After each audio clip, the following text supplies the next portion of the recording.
Good morning students. अपने प्रायोगिक भूगोल में पिछली कक्षा में हमने बात की थी ग्लोब और मानचित्र के भेद की और मानचित्र प्रक्षेप की आवश्यकता की।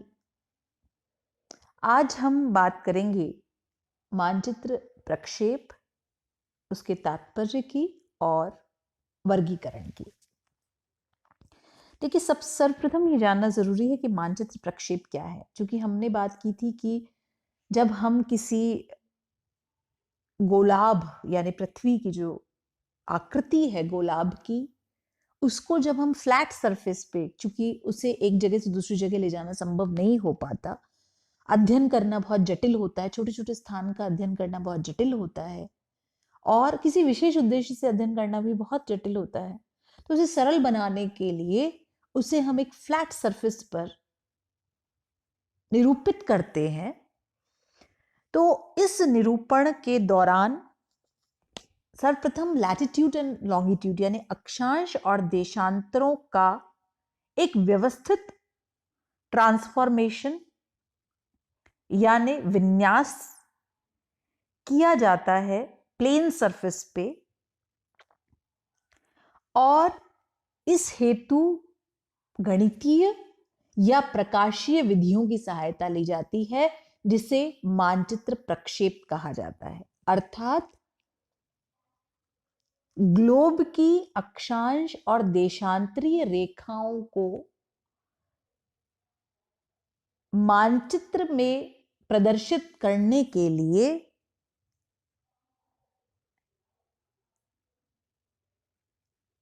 उन अक्षांश और देशांतरों का प्रकाश अथवा बिना प्रकाश की सहायता के प्रक्षिप्त करना, उनका जाल बनाना, अक्षांश देशांतरी रेखाओं का जाल बनाना मानचित्र प्रक्षेप कहलाता है। ये जियोमेट्रिक रिलेशन इनमें कई बार, चूंकि हमने दो बातें देखी, इसमें मैथमेटिकल भी हो सकते हैं जिनमें हम जियोमेट्रिकल या गणितीय विधियों की सहायता लेते हैं, और कभी हम प्रकाशीय विधियों से संदर्श और असंदर्श प्रक्षेप की इसमें संज्ञा इन्हें दी जाती है।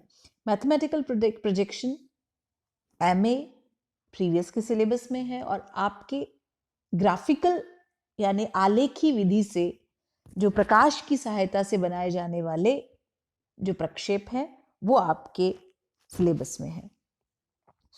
अगर हम मानचित्र प्रक्षेप के एलिमेंट्स की बात करें तो कई एलिमेंट्स हैं, जिनमें पहला है रिड्यूस्ड अर्थ। निश्चित रूप से इसमें जो एक फ्लैट शीट पेपर पे मॉडल अर्थ का मॉडल रिप्रेजेंट किया जाता है, जिसे रिड्यूस्ड अर्थ, छोटी अर्थ के रूप में रिप्रेजेंटेशन इसे कहा जाता है।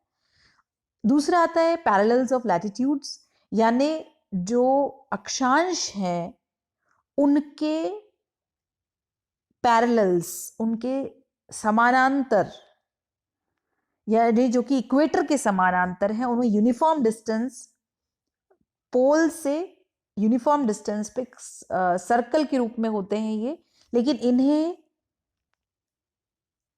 हम जब एक समतल सतह पे दिखाते हैं तो ये निश्चित रूप से राइट एंगल पर, अर्थ की एक्सिस के राइट एंगल पर निरूपित होते हैं, और जब इन्हें एक फ्लैट सरफेस पे दिखाया जाता है तो इनमें डिस्टॉर्शन भी होता है, इनमें विक्षेपण भी आता है।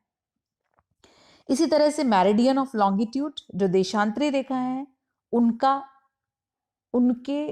निरूपण इनमें किया जाता है, जिनमें हमने पहले बात की थी कि 0 डिग्री ग्रीनविच और 180 डिग्री जो कि इंटरनेशनल डेट लाइन है।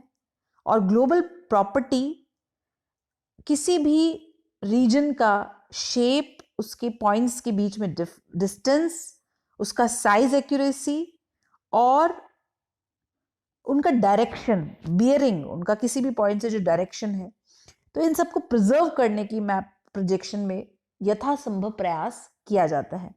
हालांकि कितना भी शुद्धिकरण से बनाया जाए, पर विश्व का कोई भी मानचित्र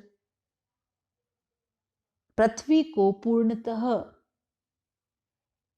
शुद्ध रूप से अभिव्यक्त नहीं कर सकता, क्योंकि कोई भी गोलाभ, स्फेरॉइड पूरी तरह फ्लैटेंड, बिना डिस्टॉर्शन के फ्लैटेंड नहीं हो सकता। नेक्स्ट हम बात करते हैं क्लासिफिकेशन की।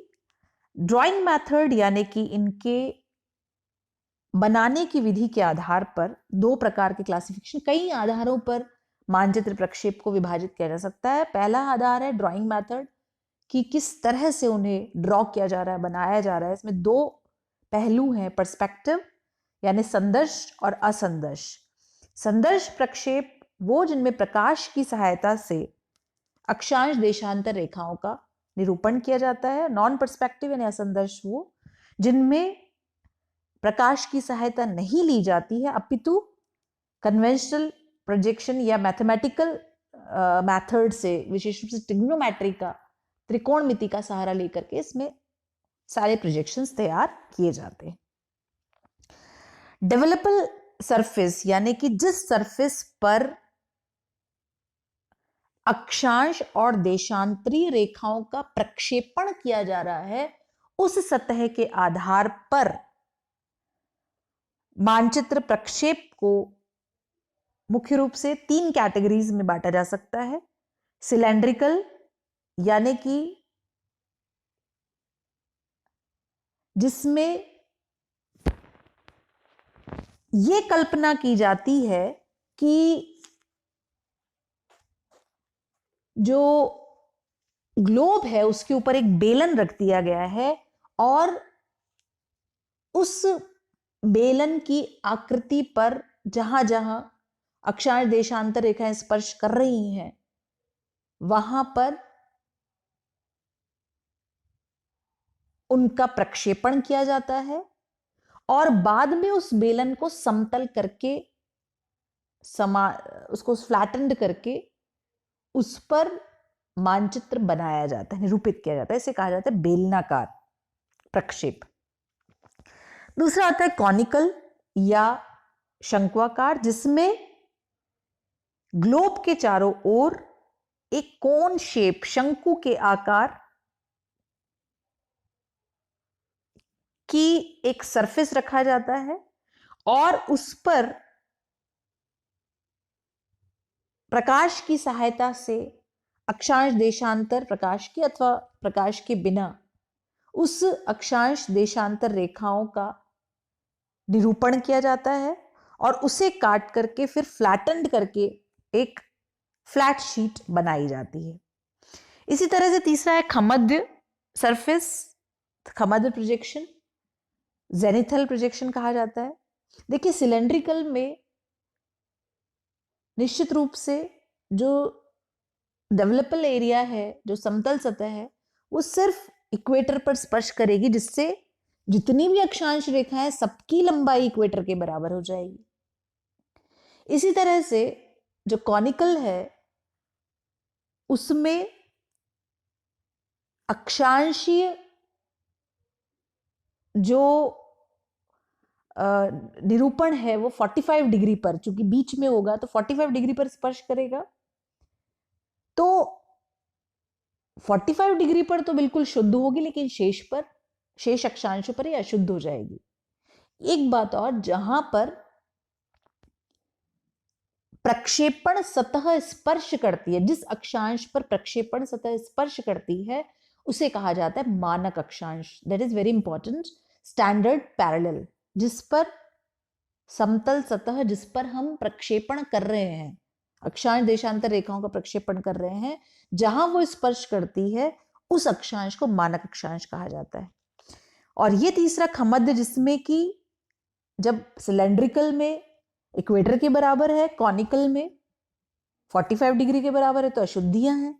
ऐसे में अगर हमें किसी पर्टिकुलर एरिया पर का अध्ययन विशुद्ध रूप से करना है तो हम या तो फ्लैट सरफेस को पोल पे रखेंगे, अगर पोल का अध्ययन करना है जिससे पोल का पूरा क्लियर हो, ऑब्लिक पर, अगर शीतोष्ण कटिबंध पे रखना है तो तिर्यक करेंगे, उसे तिरछा करेंगे, तिर्यक कहा जाता है जिसे, तिर्यक मध्य प्रक्षेप। और तीसरा आता है इक्वेटर, यानी भूमध्य रेखा का अगर विशुद्ध वर्णन करना है, निरूपण करना है तो ये 3 सब डिविजन्स है खमध्य के। ये देखिए, इस में आप क्लियरली देख सकते हैं कि ये ग्लोब है और ग्लोब के ऊपर हमने एक सिलेंडर यानी एक बेलन हमने माना है कि हमने उसके ऊपर रखा है और ये स्पर्श कर रहा है 0 डिग्री पर। यानी जब हम इस पे निरूपित करेंगे तो जितनी भी अक्षांशीय रेखाएं वो 0 डिग्री के बराबर होंगी और 0 डिग्री पर मापनी शुद्ध होगी। शेष, क्योंकि पोल एक पॉइंट है, लेकिन जब हम मानचित्र में दिखाएंगे तो वो किसके बराबर हो जाएगा? 0 डिग्री, इक्वेटर जितना बड़ा हो जाएगा। इसका मतलब बहुत डिस्टॉर्शन हो जाएगा, पोल्स पर विकृति बहुत ज्यादा हो जाएगी।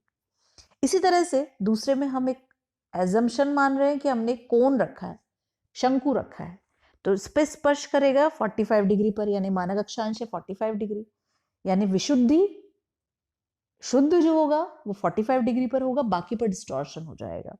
इन दोनों स्थिति से बचने के लिए एजीमुथल, जेनिथल कहा जाता है जिसमें हम एक पर्टिकुलर प्लेस पर एक समतल सतह रखते हैं, जिनमें पोलर, अगर पोल पर रखना है, तिर्यक तिरछा शीतोष्ण कटिबंध पर, और इक्वेटर पर रखने के लिए भूमध्य रेखीय खमध्य प्रक्षेप। ये इसकी सारी कैरेक्टरिस्टिक्स हैं जो इसमें बताई गई है, मैं आपको समझा चुकी हूं ये। नेक्स्ट, जो ग्लोबल प्रॉपर्टीज की अगर बात की जाए, देखिए एक आता है कि जिसमें हम जो प्रक्षेप है उनका वर्गीकरण उनके प्रॉपर्टीज, उनके गुणों के आधार पर भी उनका विभाजन करते हैं। इक्वल एरिया प्रोजेक्शन, जिसमें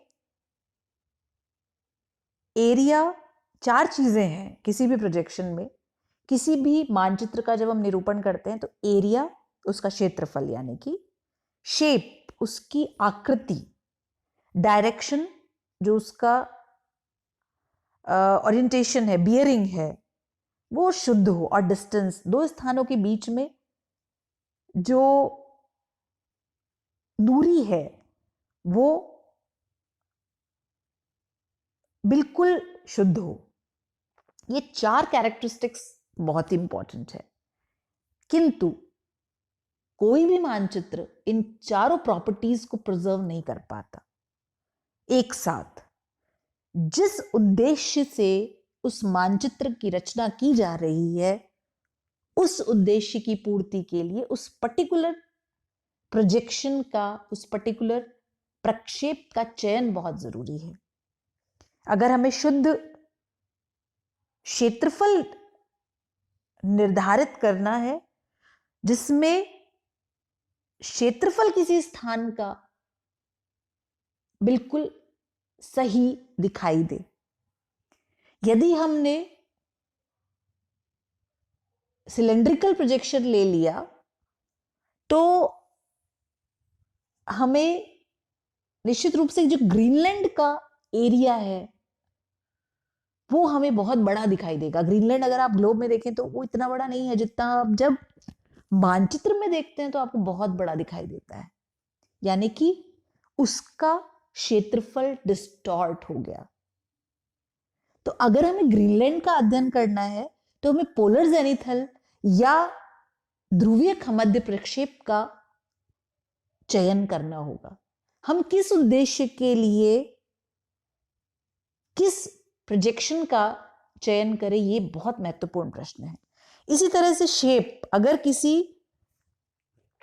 शेप को, किसी स्थान को पोर्ट्रे करना है, उसकी शेप सही से बतानी है। जैसे फॉर एग्जांपल हमें स्कूल टीचिंग के लिए हमें बताना है कि श्रीलंका की शेप क्या है, तो उस शेप को हमें, उसके इस फीचर को, इस लक्षण को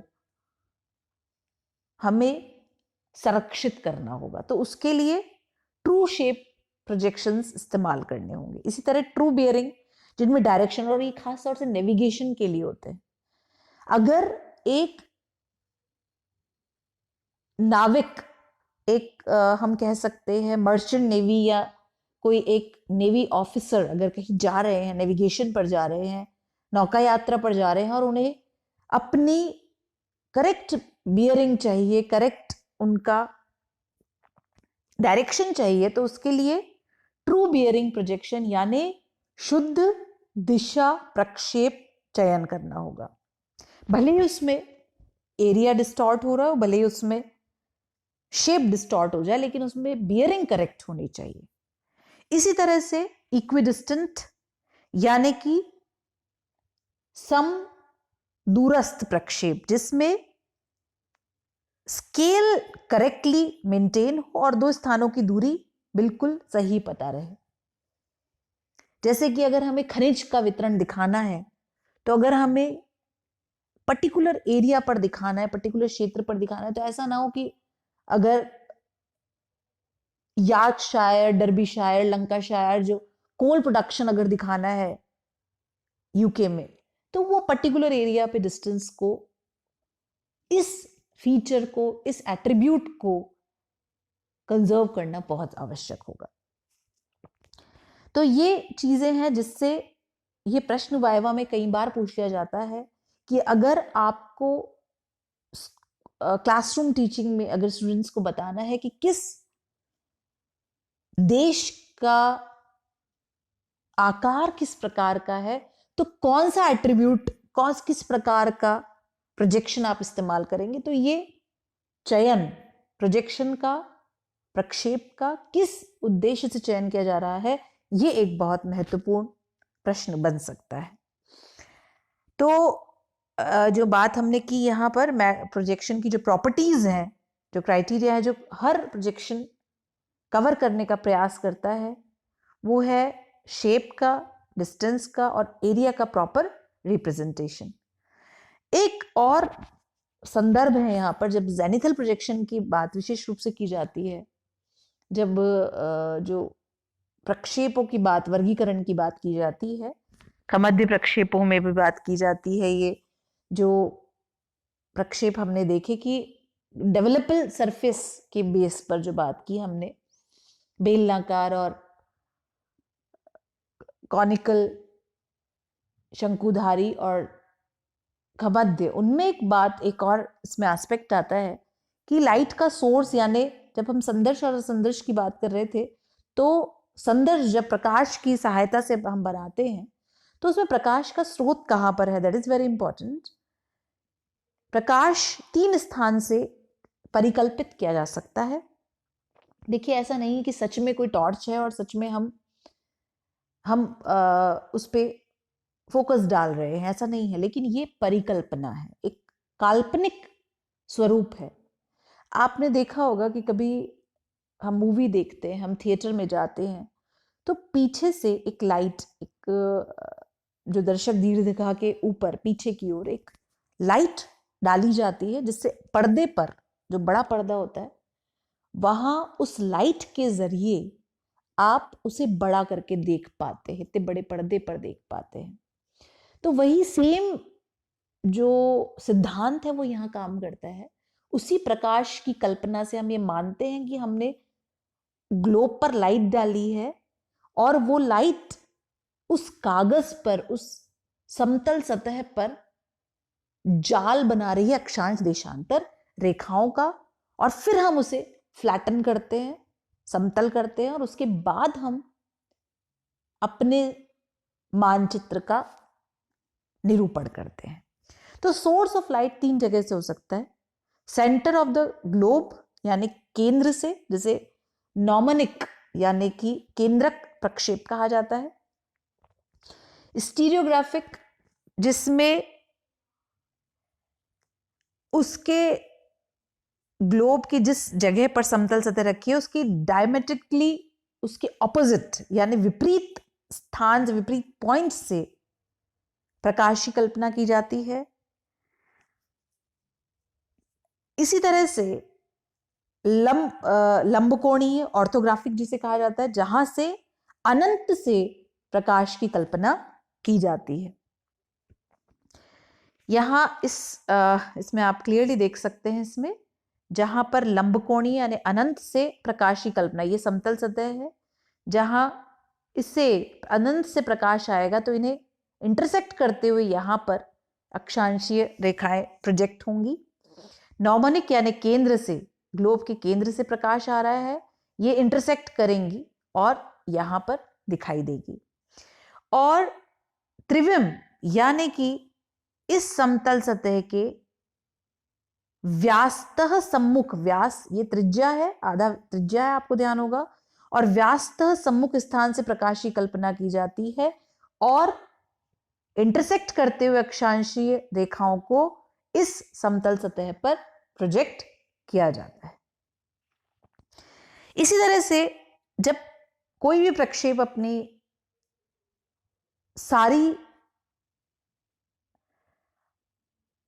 जो गुण है उनको परिपूर्ण नहीं कर पाते तो सम्मिश्रित रूप से यानी दो प्रक्षेपों का सहारा लेकर, अधिक प्रक्षेपों के गुणों का सहारा लेकर के कुछ रूढ़ प्रक्षेप की कल्पना की जाती है, जिनमें मॉलविड्स, सिनुसाइडल, होमोसलाइन प्रोजेक्शंस मुख्य हैं, जिन्हें हम जैसे जैसे आगे बढ़ेंगे इसको डिस्कस करेंगे।